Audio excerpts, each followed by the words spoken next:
and we are set up. Let me just quickly adjust the brightness. As you can see, we also have the auto brightness sensor on this device. As you can see, let me just again go there. Let's put it on auto, but on the auto brightness setting, it's pretty dull.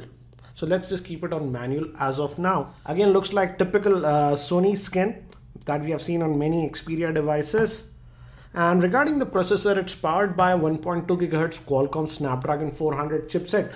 That's a quad-core processor. It's the same one that was found on the Moto G first generation and second generation. The GPU is the Adreno 305 and it has 1 GB of RAM. So in terms of specs, it's pretty decent. And let's look at the viewing angles of this device. The viewing angles are also actually pretty decent. Not the best, I would say, but pretty decent in my opinion. Let's look at the Android version that we get. Let's go to the settings. Let's just go down, and if we go to about, as you can see, it's running the Android version 4.4.2. So look at that one. We do get just 4 gigs of internal storage. So that is one con that we have. I haven't installed anything yet. And as you can see, out of that, we do get just 1.23 gigs of space available out of that 4 gigs. So it's actually pretty less. Let's see, it says it has a lot of apps installed. Yes. So yeah, we do have a lot of junkware that is installed. That is also taking a lot of space on this device. Let's look at the apps. And we do have this quick gesture using which you can easily access the apps. But these are the apps that are installed. As you can see, Facebook was pre-installed. And there is quite a bit of bloatware that is pre-installed on this device, like BigFlex, Box, LinkedIn, and all those things. I'll check in my full review if I'm able to uninstall some of these bloatware that is pre-installed, because they do take up internal storage, which is a bit limited. Another interesting thing is that this device does support this small apps, and you can use this for sort of multitasking. As you can see, I'll just open up this one also. And actually we can run multiple, this is the browser, quick browser, and this is the calculator. So that's pretty nice. Let me actually quickly connect to my Wi-Fi network, and then we'll check the web browsing also. And it connected to my Wi-Fi network, and it is connected. And let's see if we get this gesture. Yes, using this you can add extra home screens and widgets, etc. Let's just go back and let's fire up the web browser on this one. We have Chrome web browser pre-installed, so let's try that. And let's go to techmeme.com. This is the default keyboard that we get. Oops, I have to accept that.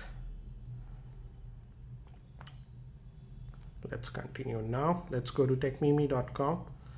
One thing I noticed is that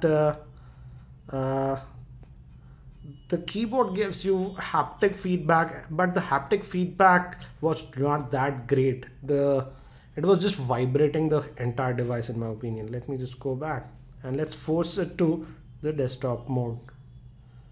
Again, the screen is not a very, high resolution screen, but I would say it is sort of decent enough. And as you can see, we are in the full desktop mode and it is handling it fine. Let's also go to this news.com.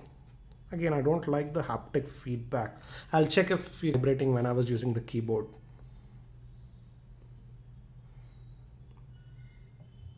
And this is in the full desktop mode. And it's handling it actually pretty decently, I would say. It has 1 gig of RAM, and that Snapdragon 400 chipset, that's a quad-core processor, is handling web browsing without any issues. Also in gaming, it should do pretty good because it has the Adreno 305 GPU. Again, I'll test that in my full review. Let's also quickly look at the camera on this device. Let's place some objects and let's fire up the camera app. And as you can see, we do have that tap to focus. Let me take this one more shot. Not the fastest shutter, I would say. Let me try to focus again.